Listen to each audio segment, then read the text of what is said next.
Hello friends, good afternoon. Actually आता इशिनला लागलेल्या आहेत तर सुट्ट्या 6 दिवसाच्या सुट्ट्या आहे. तर आज ना मी थोडी लेटच उठली. त्याच्यानंतर फ्रेश वगैरे झालेलं आणि आता मी बनवत आहे लंच. तर लंचमध्ये काय बनवू आता तोच विचार करत होती. तर फ्रीजमध्ये बघितले तर लौकी दिसली. तर त्याचं थोडं सालनं वरचं थोडं म्हणजे असं काळपटसर पडलेलं आहे, पण आतमधून ते छानच आहे. तर म्हटलं की आज लौकीची भाजी बनवायची. तर लौकी मी कशा प्रकारे बनवते तर ते आज तुमच्यासोबत शेअर करणार आहे. प्रत्येकाची भाजी बनवायची पद्धत वेगळी असते. सगळेजण वेगवेगळ्या पद्धतीने बनवत असते.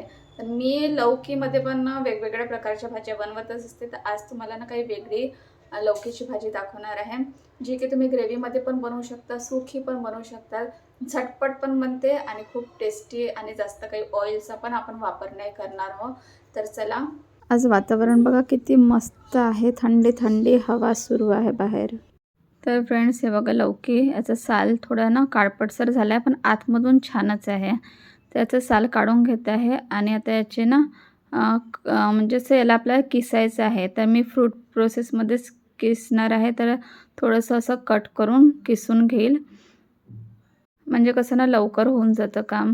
तर हे बघा अशा प्रकारे मी किसून घेतलेलं आहे आणि आता याचं पाणी काढून घ्यायचं. पाणी काढू शकत असेल तेवढं काढून घ्यायचं आणि मग ते पाणी फेकायचं नाही. याचं पाणी जे आहे ते तुम्ही असं पण एक ज्यूस म्हणून पिऊ शकता किंवा कणिक भिजवू शकता, नाहीतर मग भाजीमध्येच टाकून द्यायचं, पण फेकायचं बिलकुल नाही. त्याच्यानंतर यामध्ये मी टाकलेलं बेसन, तिखट टाकलेलं आहे, हळद, अद्रक, लसूण आणि कोथिंबीरची पेस्ट आहे आणि हिरवी मिरचीची, आणि त्याच्यामध्येच थोडं कोथिंबीर टाकून पेस्ट बनवलेली होती. त्याच्यानंतर हे आहे आपले शेंगदाणे जाडसर मी कुटून घेतलेले आहे आणि कच्चेच आहे. याच्यामध्ये 2 चम्मच टाकलेलं आहे दही, जे घरी बनवलेलं आहे, आणि आपल्याला आवश्यकतेनुसार मीठ टाकायचं आहे. तर आता हे छान मिक्स करून घ्यायचं आणि पाहायचं की म्हणजे बॅटर मध्ये प्रमाण ना, माझ्या ह्या बॅटरमध्ये प्रमाण थोडं बेसनचं कमी वाटलं, तर म्हणून मग मी परत ॲड केलेलं, कारण ते थोडं लौकीचं प्रमाण जास्त वाटत होतं. तर मग प्रॉपर स्टीम नसतं झालं त्याच्यामुळे. तर अशातनं हे मिश्रण पाहिजे. आता मी एका प्लेटला छान ऑइल लावून घेतलेलं आणि जे मिश्रण आहे हे असं फैलवून घ्यायचं. याच्यावरती तीळ असेल तर तुम्ही तीळ टाकू शकता, नाहीतर मग कलोंजी टाकू शकता. तर माझ्याकडे कलोंजी होती, तर कलोंजी टाकत आहे आणि हे स्टीम करायसाठी ठेवून द्यायचं थोडंसं कोथिंबीर वगैरे टाकून. तर आता हे स्टीम व्हायसाठी ठेवून देत आहे. तर आपण आता मसाला बनवूया. तर मसाला बनवायसाठी इथे मी 2 मीडियम साईजचे कांदे घेतलेले आहे. तर याला असंच थोडे उभे-उभे कट करून घ्यायचे, कारण आपल्याला डायरेक्ट मसाला बनवायचा आहे. त्याच्यामुळे मिक्सरमध्ये बारीक करावंच लागेल, तर खूप बारीक करायची गरज नाही आहे.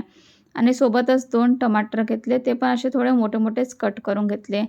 हा लोखंडाचा तवा आहे, थोडा छान गरम होऊ दिलेला आणि टमाटर, कांदे टाकलेलं. थोडंसं याच्यामध्ये तेल टाकलेलं आहे, 4-5 काजूचे तुकडे. त्याच्यानंतर जिरं टाकलेलं आहे, धना, सौंफ अर्धा-अर्धा चम्मच. थोडं याच्यामध्ये कस्तुरी मेथी टाकलेली आणि ना फक्त याचा कच्चा पण जाईल एवढंच आपल्याला हे भाजून घ्यायचं आहे. खूप जास्त काळपटसर होतपर्यंत नाही भाजायचं आहे. तर आता हे छान भाजून झालेलं आहे आणि आता मी मिक्सरच्या भांड्यामध्ये हे टाकलेलं. थोडं थंड झाल्यानंतर पाणी ॲड केलेलं आणि एकदम बारीक अशी स्मूथ आपल्याला पेस्ट पाहिजे भाजीसाठी. तर हे वाटून घेतलेलं आहे. तर आता जे पण काही किचनच्या गॅस ओट्यावरती पसारा होता, मसाले वगैरे ते सर्व फ्रीजमध्ये ठेवलेले. आणि सकाळी पाऊस आलेला होता, तर आज वातावरण ना खूपच छान वाटत होतं. थंडी-थंडी हवा आहे आणि हा टेबल मी बघा आधी कॉर्नरवरती होता, तर इथे टीव्हीच्या खाली आणलेला. 1:35 झालेले आहेत. ॲक्च्युली ना इवांशी या टेबलावरती चढायची आणि मला ना पडायची तिची भीती वाटत होती, म्हणून मग इकडे आणलेलं. आणि हे बघा आमची पिल्लू खूपच कामात हुशार, झाडू घेऊन फिरत आहे आणि आमचा बापूसाहेब पूर्ण सुट्टीचा आनंद घेत आहे. इतक्या वेळपर्यंत बा झोपून आहे. इवांशी मी जशी करत असले ना तशी पाहते आणि स्वतः पण तशीच करते. आतापर्यंत मी झाडू वगैरे करत होती ना, तर तिने बघितलं आणि बघा ती पण आता झाडू करते, म्हणजे पसारा पण ती करते आणि साफसफाई पण करते. इतकी हुशार आहे माझी मुलगी. तर चला किचनमध्ये भाजी बनवायचं आहे. तर आता कढईमध्ये थोडं मी तेल टाकून घेतलेलं आणि जो आपण मसाला वाटलेला होता तो मसाला टाकून द्यायचा. त्याच्यानंतर थोडंसं याच्यामध्ये अद्रक, लसूण आणि कोथिंबीरची पेस्ट टाकलेली. आता हा मसाला ना खूप छान पकला पाहिजे. तर हे छान मी झाकून ठेवलेलं होतं आणि हे बघा छान ऑइल ना साईडनी आलेलं आहे. तर म्हणजे आपला मसाला छान पकलेला. त्याच्यानंतर अर्धा चम्मच मी गरम मसाला टाकलेला, हळद टाकलेलं, त्याच्यानंतर लाल मिरचीची पावडर. आता तुम्हाला तिखट जेवढं हवं असेल त्यानुसार टाकायचं आणि मी थोडंसं मीठ टाकलेलं आणि आपलं हे मसाल्याचे जे भांडं होतं त्याच्यामध्येच पाणी टाकून ते पाणी भाजीमध्ये टाकलेलं. आता याला उकळी येऊ द्यायची आणि त्याच्यानंतर मग वड्या टाकायच्या. तर इकडे वड्या पण छान पकलेल्या आहेत. तर आता याला आपण काढून घेऊ आणि ते थंड व्हायसाठी ठेवलेलं आहे मी आणि खिडकीतनं मस्त असं सुंदरसं वातावरण बाहेरचं दिसत होतं. हे वड्या छान थंड झाल्यानंतरच कट करायच्या, नाहीतर ना मधातूनच तुटून जातात. गरम जर तुम्ही कट कराल तर. हे छान थंड झालेलं आहे. तर आता मी कट करून घेतलेलं आणि याच्यामधल्या काही वड्या आपण फ्राय करूया आणि काही भाजीमध्ये ॲड करूया. तर कसं फ्राय केलं जाते, भाजीमध्ये कशाप्रकारे टाकायचं ते पण मी सांगते तुम्हाला. तर हे ना खूपच छान अशा वड्या झालेल्या आहे आणि ह्या अशा पण खायला मस्त वाटतात. ॲक्च्युली आज वेळ झालेला आहे, ठसका लागला आणि हे बघा वडी खूप छान झाली आहे, खायला पण खूपच मस्त वाटत आहे. हे बघा खूपच मस्त.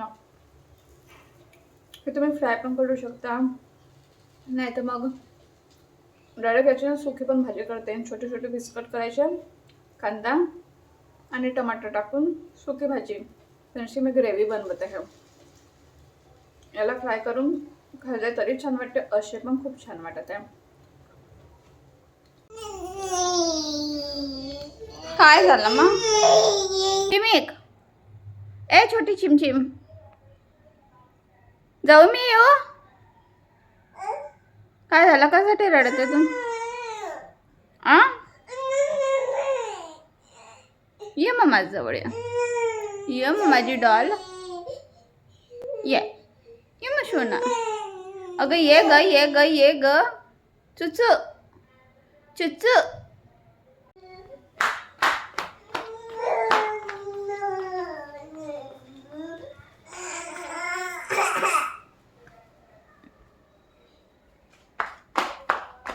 हे हे हे हे कुठे येऊन बसली चिमा?